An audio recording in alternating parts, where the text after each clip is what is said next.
Vous pensez que la théorie selon laquelle Titanic est un préquel caché de Terminator est un poil fumeuse mais néanmoins très intéressante. Ça tombe bien, nous aussi.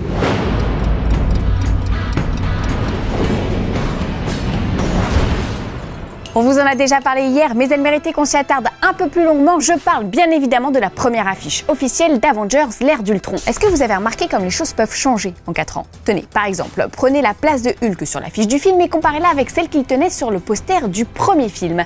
Idem pour Captain America. Et oui, depuis l'énorme succès du Soldat de l'hiver, Steve Rogers a été relayé au premier plan devant Tony Stark.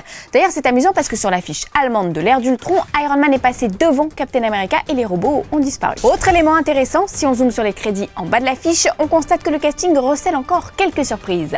On note par exemple la présence d'Ellie Atwell alias l'agent Carter, mais aussi celle du faucon Anthony Mackie, qui n'a pas participé au tournage principal mais qui a rejoint les plateaux en janvier pour les reshoots.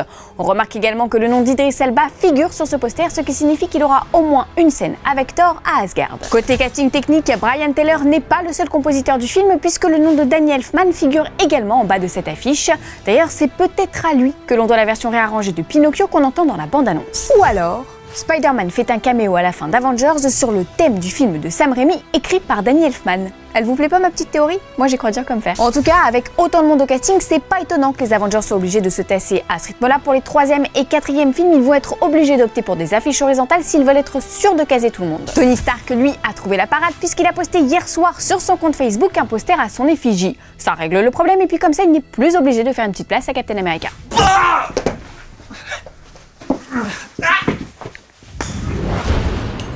Aussi attendu que Chris Thor Hemsworth en invité principal du Saturday Night Live, voici les news en bref. Mutant, vous avez dit mutant, ça tombe bien car Ben Hardy jouera dans X-Men Apocalypse. Ben Hardy, aucun lien en fils unique avec Tom Hardy, a joué 2 ans dans la série soap EastEnders et bah c'est tout en fait. Cet inconnu va donc jouer un rôle pour l'instant inconnu. On table pour le personnage d'Angel qu'on avait déjà vu dans X-Men 3 sous les traits de Ben Foster. Avouez que vu la ressemblance entre les deux, on n'a sans doute pas besoin d'aller chercher beaucoup plus loin. Comme prévu, Lego Movie 2 sera de retour en 2018, mais change de réalisateur. Phil Lord et Christopher Miller laissent leur place à Rob Schrab, qui a notamment réalisé des épisodes de la série Community. Mais rassurez-vous, Lord et Miller restent attachés au scénario, le ton ne devrait donc pas être trop différent du film qu'on a tous aimé et qui aurait dû gagner l'Oscar. Mais en même temps, on est super content pour les nouveaux héros. Enfin bref, avant de voir cette suite, il y aura Ninjago en 2016 et le Lego Solo Batman en 2017, et ça casse des briques. Aujourd'hui, dans le courrier des fanzoniens, on répond à Nagaraju qui souhaite parler du retour de Jonah Hill et Channing Tatum dans 23 Jump Street. Eh bien Nagaraju, j'espère que tu es bien assise sur ta chaise. Figure-toi que Sony étudie très sérieusement cette histoire de crossover avec Men in Black. On vous en parlait sur le ton de la rigolade il y a quelques temps car ça semblait complètement fou, mais les créateurs de l'aventure Lego dont on vient de vous parler à l'instant sont en train de plancher sur l'idée et travaillent au développement avec les acteurs et les producteurs concernés. Non mais franchement, vous imaginez Will Smith former Jonah Hill à l'utilisation du criquet infernal? Criquet infernal.